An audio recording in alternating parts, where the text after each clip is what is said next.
Good afternoon mga idol. Good afternoon. Welcome po muli sa ating channel. Ito pong muli ang inyong lingkod, si Boyet, ay muling bumabati ng isang magandang hapon. Bueno mga idol, bago ang lahat, shoutout muna sa ating mga subscriber dyan, sa ating mga viewer, gayon din sa ating mga follower. At syempre, saan man kayong panig ng ating bansa naroon, Mapa, Luzon, Visayas, Mindanao, naway nasa mabuti kayong kalagayan hanggang sa mga oras na ito. At naway, samahan nyo ko sa maikling sandali nitong ating video. Alam nyo mga idol, may mga lumalabas ngayon sa social media na di umano ngayong September, may mga estikulasyon sila na itong buwan na to daw, di umano, magaganap yung hula sa Biblia. At meron nga tayo napanood na isa nagko-content na meron daw isang teenager o binatilyo yata na taga-Korea yata ito, na di umano nagpapahayag tungkol sa sistema ng ikalawang pagparito ng ating Panginoong Jesucristo. At ang sabi nga daw, dapat daw tayo'y mag-ano na dahil baka ito na ang katuparan ng ikalawang pagparito ng ating Panginoon. Pero alam nyo mga idol, yung mga ganyang estikulasyon, marami na yan nung nakaraan pa yan. Matagal na yan, may mga nagsabi na nga, nung nakaraang buwan, magkakaroon ng dilubyo at kung ano-ano. Alam niyo mga idol, pag sinuri natin ang banal na kasulatan, kung ang mismong Panginoong Jesucristo ang ating tatanungin tungkol sa kanyang ikalawang pagparito, wala siyang binanggit kung kailan. At hindi niya tinukoy kung anong taon, anong buwan. Ngayon, itong mga naglalabas ng ito na di umano mga nagpapahayag tungkol sa ganyan, bahagi yan ng mga nakalagay sa Biblia na bula ang mga propeta. Bakit? Magpapahayag sila na hindi naman katuparan at hindi mangyayari. Dahil ang ating Panginoong Jesucristo, nung siya tinanong ng kanyang mga apostol kung kailan ang ikalawa niyang pagparito, siya mismo, hindi niya masabi kung kailan. At ang sabi niya, kahit ang mga anghel sa langit, at ang anak, sino ba yung anak? Siya nga, si Kristo, ay walang nakakaalam, kundi ang Ama lamang. Ngayon, ito mga nagpapahayag tungkol sa ganyang bagay, anong tawag dyan? Yan yung mga bulaang propeta na binabanggit at tinutukoy din sa Biblia. At yung sinasabi nilang Antikristo na lilitaw, na magpapakita ng mga tanda, andyan na. Unti-unti na nga nanghihikayat na. O, di ba? Ngayon,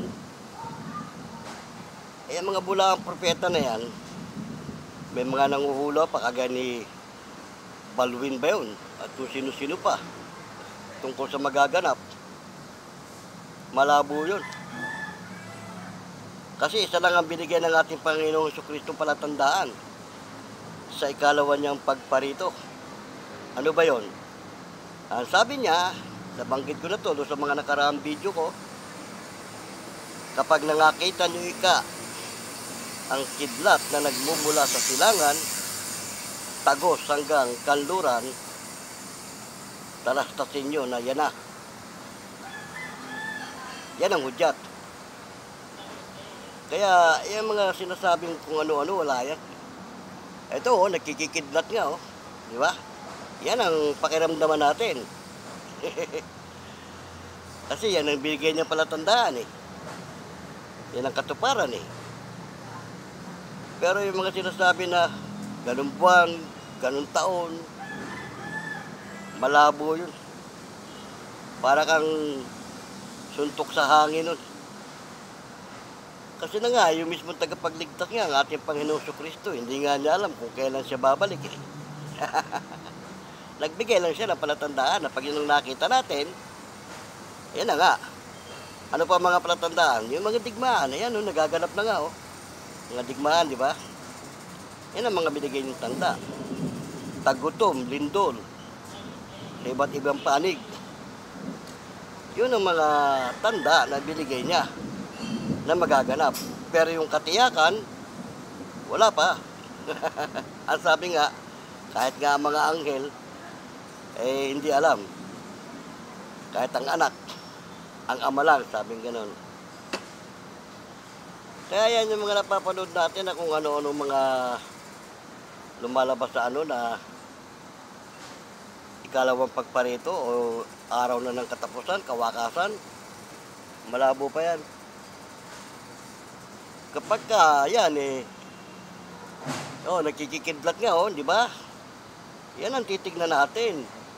Kapag yan, nagmula sa silangan, walang tigil, tagos ng kanluran yan, ibig sabihin, makikita ng lahat yan, Yun ang katiyakan na. Tapos, sabing ganon, kasabay ng malakas na ugong, at dagling magdidilim. Diba, sabi? Ang araw ay magiging parang gabi. Yun ang pag yun ang nangyari, yun ang katiyakan. Pero wala nakakaalam kung kailan. Diba? Kaya marahil yan, mangyayari yan araw Dahil maraming makakakita Pwede rin naman gabi dahil mas maliwanag ang kidlat pag sa gabi. Di ba? Yan ang dapat nating alalahanin. Huwag yung kung ano-ano mga lumilitaw ngayon na kung ano-ano mga estikulasyon, mga hula-hula. Bagay ng mga bulaang propeta yan. Yung mga ganyang bagay. Kaya yan, gusto talagang totoo mga nakakaintindi. Nandito mga hinirang ng Diyos sa ating bayan, sa ating bansa. Nandito ang kanyang bayan sa Pilipinas. Kaya nga, may mga inaano ang Amerika na ang Pilipino raw, secret weapon. Diba? Sandali. Bakit sinabing secret weapon ang mga Pilipino? Dahil nga, pag dumating yung takdang panahon ng kawakasan at lumaganap ng Antikristo, mag-aasik ng lagim yan bago talaga magwakas Nandito sa bansa natin, ang mga mandirigma laban dyan. Oo. Alam naman nating lahat na dito sa atin, maraming antingero. Oo, maraming mga yung tinatawag na babaylan, mga sosero at sosera. Kaya yan, malulupig nila ang ibang bansa sa bagay na yan, pero ang Pilipinas hindi nila kayang lupigin. Bakit? Narito nga ang bayan ng Diyos Hindi papayag ang Diyos na maalipin ito. At yung mga kanyang hinirang dito, na makikipagbaka, nakalagay sa Biblia Sabi sa kanyang mga hinirang dadat lang kayong nasa pakikipagbaka. Di ba? Hindi natin alam kung anong klase pakikipagbaka yun. Kaya yun sinasabi ng US na ang mga Pilipino raw secret weapon. Totoo yun, secret weapon tayo doon sa darating na digmaan pang spiritual. O kasi yung Antikristo, maghahasik ng lagim yan eh. Una, magpapakita ng mga tanda yan eh. Aakitin ng mga tao eh. Ngayon, pag hindi na niya kayang akitin sa ganyan yan, gagamit na siya ng dahas. O, di ba? Eh, dito sa Pilipinas na maraming antingero. Yan ang makakalaban ng Antikristo at ng kanyang mga alagad. Dahil yung mga naniniwala sa ating Panginoong Kristo, hindi papayag na magpaalipin dyan. Gagamitin nila yung kanilang kakayahan laban dyan. Ah, di ba? Kaya nga eh, ang ating bansa napakapalad. Dahil ito ang pinili ng Diyos para sa ganyang mga bagay. Nandito ang kanyang mga hinirang. At nandito kasi sa Pilipinas ang pinakamalaking ng Kristyanismo. At dito nagmula. O kasi nga, sabi sa Biblia, mula sa silangan, dadaling ko ang iyong lahi hanggang kanluran. Di ba?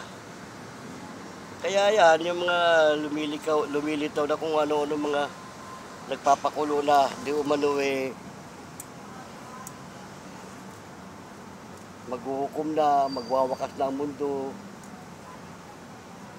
Wala naman sinabi ang Panginoong Kristo ng mga araw at petsa eh. Pero sila nagtatakda na oh. Ngayon daw, September. Eh di tignan natin kung anong mangyayari ngayon September. Kung matutupad yung sinabi nila. Yan, mga bulaang propeta yan. Hindi dapat paniwalaan yan. Lalo yung meron lumilitaw daw ngayon na yung nga, taga-Korea daw yan oh. Pinakamatalinong tao. Hindi naman nakakapagtaka yan kung may limitaw ng mga matatalinong tao eh. Di ba? Maghahayag daw yan ng mga katotohanan tungkol kay Kristo. Baka isa na yan sa kasangkapan ng Antichrist. Hindi natin alam. Kaya yung mga tunay na mananampalataya at yung mga tunay na Kristiyano at hinirang ng Diyos, hindi mo mapapaniwala sa mga ganyan. So, tulad ako, hindi mo ko mapapaniwala dyan. Oo. At kung dumating ang ganyang panahon, takdang araw na yan, isa ang inyong mga lingkod sa makikipagdigma sa ganyan. Oo. Hindi ako papayag na alipinin ng dyablo. Kasi, alam ng dyablo, nalalapit na ang takdang panahon. Totoo yun. Nalalapit na. Binigyan na nga ni Kristo mga palatandaan eh. At nagaganap na eh. Oh, bagyo, lindol, gutom, digmaan. Isa na lang, hindi nagaganap nga eh. Yung tinukoy niyang kidlat eh. Yun ang bantayan natin mga idol. Oo, yun ang bantayan natin. Huwag yung kung ano-ano. Kasi, hindi natin nasisiguro eh. Wala tayong katiyakan dyan sa mga sinasabi nila na yan. Kaya yun, subaybayan lang natin kung anong mangyayari, di ba? Tama? Lakad ka na, boss? Kaya yung mga napapakinggan nyo at napapanood nyo sa ganyan, mga idol, huwag nyo paniwalaan yan. Oo, kasi yan sa mga katuparan lang na mga bulaang propeta. Oo. Pero pag dumating yung takdang panahon na mangyayari na yan, maraming makakasaksi. Oo. Maraming makakaano. Dahil nga, sabi nga, paparito siya, makikita ng lahat. At kasabay nun, nakakatakot mga idol. Alam mo ba, bumababa ang ating Panginoong Hesus? Galing sa taas, kasabay niya, apoy. Oo. Apoy talaga. Kasi nga, sabi nga, yung mga dadat ng buhay, hindi na mamamatay. Sasalubong sa Panginoon, sa alapaap. O yung mga dati ng mga nangamatay, bubuhayin maguli yun eh. Bubuhayin yun. Pero yung mga dadat ng buhay, hindi na mamamatay. At yun ang napakasarap na parte doon sa mga dadat ng buhay na hindi na mamamatay. Sasalubong yun sa Panginoon. Yun ang pinakamasarap na parte. Pero nakakatakot na parte, pag umulan na ng apoy, maraming matataranta, sabi nga sa Biblia tatakbo ang tao ng paroot parito, mga lilito. Sisigaw ng kalagim-lagim ang makapangyarihang tao. O, di ba? Ultimo yung Antikristo niya, sisigaw ng kalagim-lagim yan. Pag dumating na ang Panginoon Bakit? Hindi na siya ubre. Lililangin niya ang mga tao, magpapanggap siyang Kristo. O. Pag dumating yung tunay na Kristo, kasama siya na masusupok sa apoy. Di ba? Lulukubin ng apoy ang buong sanlibutan Sabi nga, isang kakilakilabot ng apoy ng kanyang panibugho ang lilipol sa lahat ng taong masama. Sabi nga, isang kalangitan at ang lupa mapupugnaw sa matinding init. Di ba? Ikaw pa kaya, Antikristo ka lang. Siyempre, pag dumating yung original, ubra ka ba? Di ba? Ganun lang kasimple yung mga idol. Kaya kung ano-ano man yung mga napapanood yun, nakikita nyo sa social media tungkol sa mga ganyan, huwag nyo paniwalaan yan. Wala yan. Kasama yan sa mga bulaang propeta na maghahayag. Ang totoo nga niya, sabi nga sa Biblia, magpapakita pa ng mga tanda yan. Mga himala. Para mapapaniwala ang tao. Di ba? At yan, sa totoo lang, maraming matatangay. Alam nyo kung bakit? Marami sa atin ngayon ang mga mapagpaniwala. Lalo sa mga himala. Pakitaan mo ng himala, mga maniniwala yan. Pero yung mga katulad natin, katulad ng mga matitinding pananampalataya, hindi mo mapapaniwala basta-basta dyan. Gaya ako, pakitaan mo ako ng himala. Hindi ako maniniwala sa iyo. At pag naramdaman kong peke yung himala mo, kaya kong kontrahin yan. Oo. Kaya nga nandito sa atin yung mga matitinding mandirigma. Spiritual Sa spiritual, nandito sa atin. Sa bansa natin.